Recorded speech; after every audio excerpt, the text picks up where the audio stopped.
Assalamualaikum warahmatullahi wabarakatuh. Selamat pagi anak-anakku kelas 8. Apa kabar semuanya? Mudah-mudahan dalam keadaan sehat ya. Alhamdulillah kita sudah memasuki di semester genap. Untuk hari ini di bab pertama di semester genap ini kita akan belajar tentang teorema Pitagoras ya. Setelah kalian mempelajari teorema Pitagoras, kalian harus bisa apa nih di sini. Nah, Ibu akan membacakan KD-nya ya. KD 3.6. Di sini kalian harus bisa menjelaskan dan membuktikan teorema Pitagoras dan triple Pitagoras ya. Nah, dalam kehidupan sehari-hari kita itu sering menemukan pekerjaan yang di dalam kegiatannya itu menggunakan teorema Pitagoras. Misalkan pada bidang konstruksi dan arsitektur ya. Seorang arsitek menggunakan teorema Pitagoras ya untuk apa? Untuk menghitung kemiringan sebuah tanggul untuk menahan banjir dan kemiringan tangga dalam sebuah rumah atau gedung. Jadi pada bidang arsitek itu teorema Pitagoras itu digunakan untuk menghitung kemiringan apa suatu tanggul atau kemiringan pada tangga di dalam sebuah rumah atau gedung ya.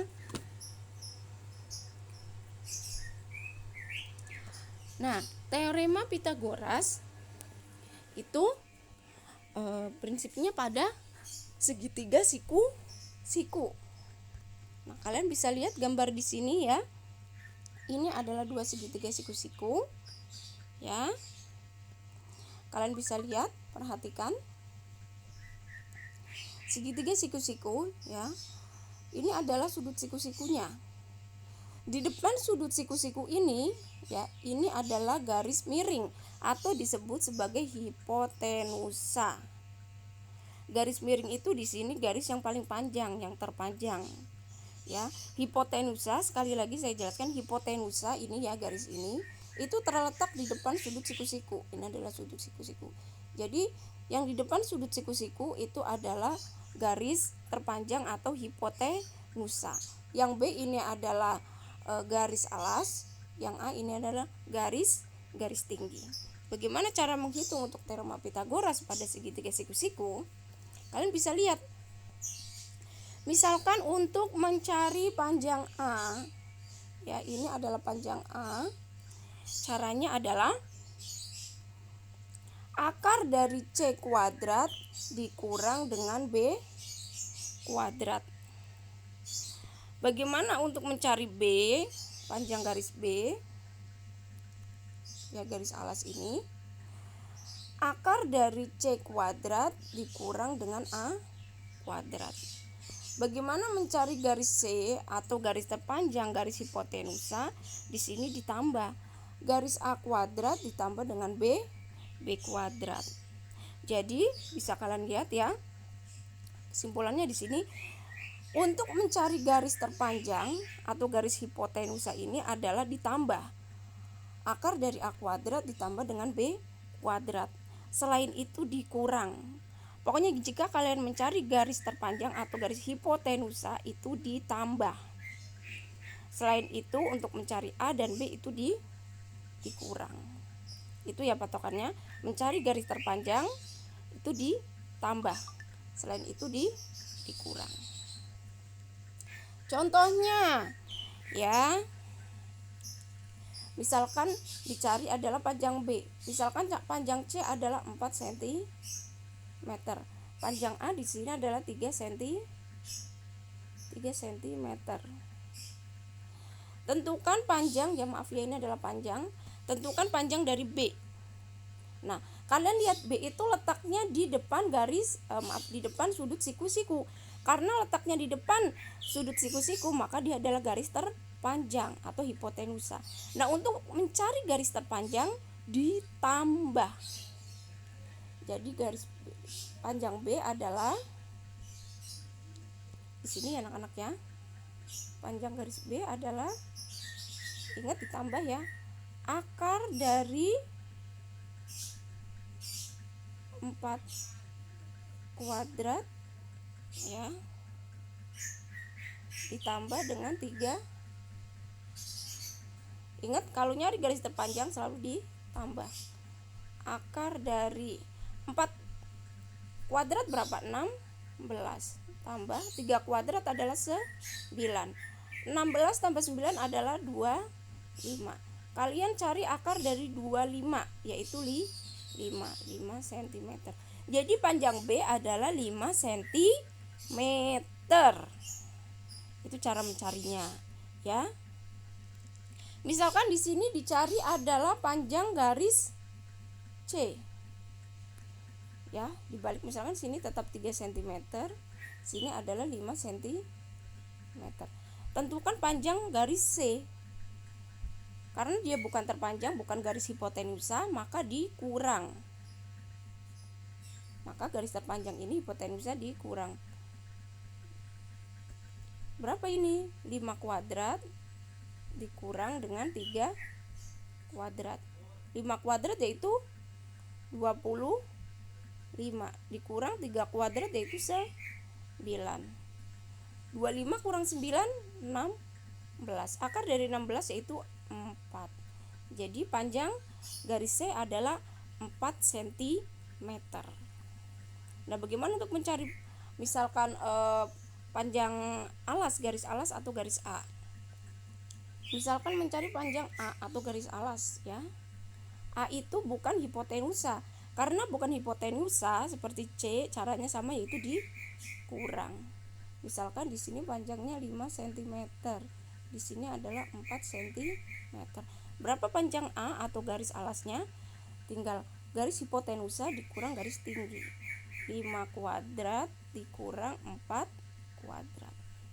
5 kuadrat yaitu 25. 4 kuadrat yaitu 16. 25 kurang 16 yaitu 9. Akar dari 9 adalah 3 cm. Nah, itu adalah cara mencari salah satu garis dari segitiga siku-siku jika salah satunya jika dua garis diketahui. Ya, ini adalah cara mencarinya terkait dengan teorema Pythagoras. Selanjutnya, prinsip teorema Pythagoras. Nah, kalian bisa lihat di sini, ya. Seperti tadi, ini adalah sudut siku-siku. Ya, di depan sudut siku-siku ada sisi miring atau hipotenusa ini. Seperti tadi, ini adalah garis alas yang bawah, ini adalah garis tinggi. Di sini cara mencarinya adalah garis miring atau garis terpanjang atau hipotenusa kuadrat sama dengan, hasilnya akan sama dengan A kuadrat ditambah B kuadrat. Misalkan seperti tadi, ya. Buktikan, ya. Misalkan kalian disuruh membuktikan itu teorema Pythagoras atau bukan. Misalkan di sini ada seperti tadi angkanya 5 cm. Di sini ada 4. Sebentar angkanya. Misalkan di sini ada 5 cm. Di sini ada 4 cm.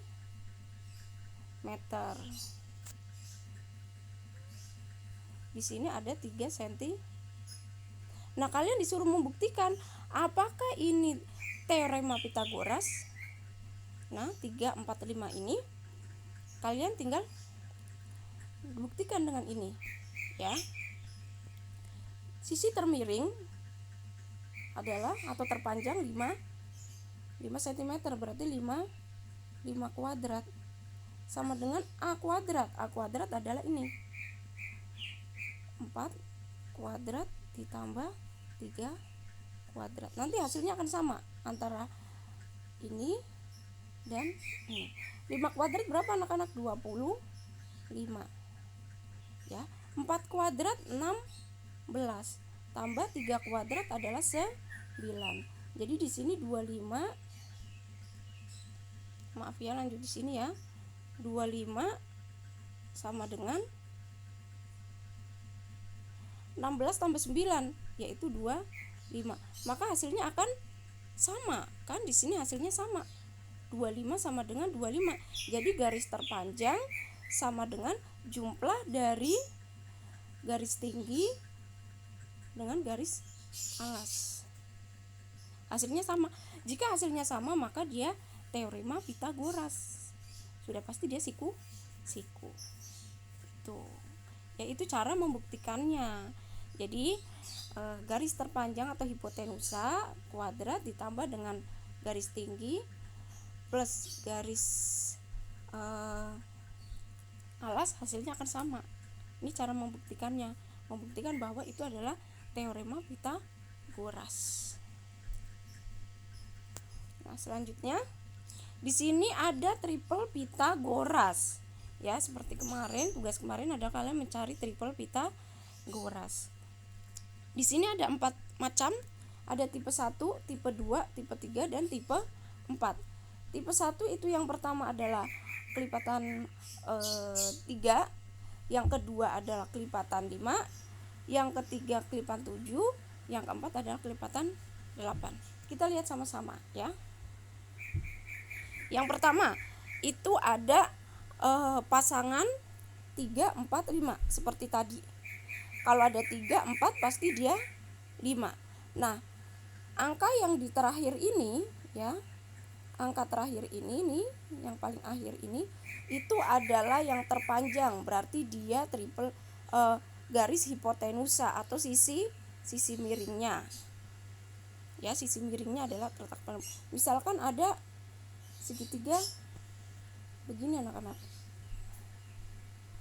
Nah, kita pakai contoh yang kedua. Misalkan ada 6, 8, 10. Berarti 10-nya itu adalah hipotenusanya atau sisi miringnya, berarti letaknya di sini. 6-nya itu adalah alasnya. 8-nya adalah di sini. Berarti 6, 8, 10. Misalkan kalian ada soal begini.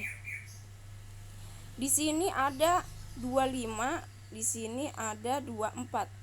Kalian disuruh mencari berapa panjang alasnya sini. Kalian lihat aja triple Pitagoras yang 24, 25. Kalian lihat. Ada 24, 25. Nah, ini. Ada 24, ada 25. Berarti di sininya adalah jawabannya tuh 7. Nah, itu. Ya. Misalkan lagi ada triple Pitagoras begini. Di sini ada 20. Di sini ada 12. Berapa panjang tingginya? Kalian lihat. Ada pasangan 12 dan 20. 12 dan 20 berarti dia di mana? Ini. 12, 20 maka 15. Jadi jawabannya garisnya adalah 15 cm. Nah, ini kegunaan dari triple Pitagoras. Ya. Nah, sekali lagi saya jelaskan bagaimana cara meletakkannya.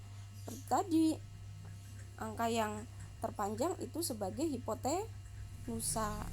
Misalkan ini berarti 13-nya adalah hipotenusa. 12-nya tinggi. Ini adalah sebagai alas. Nah, itu ya. Jadi ini triple Pitagoras itu mempermudah kalian dalam mencari teorema Pitagoras. Begitu ya anak-anak ya. Untuk materi hari ini kita sampai sini saja ya anak-anak. Jika ada yang mau bertanya silahkan bertanya ya. Terima kasih anak-anakku. Wassalamualaikum warahmatullahi wabarakatuh.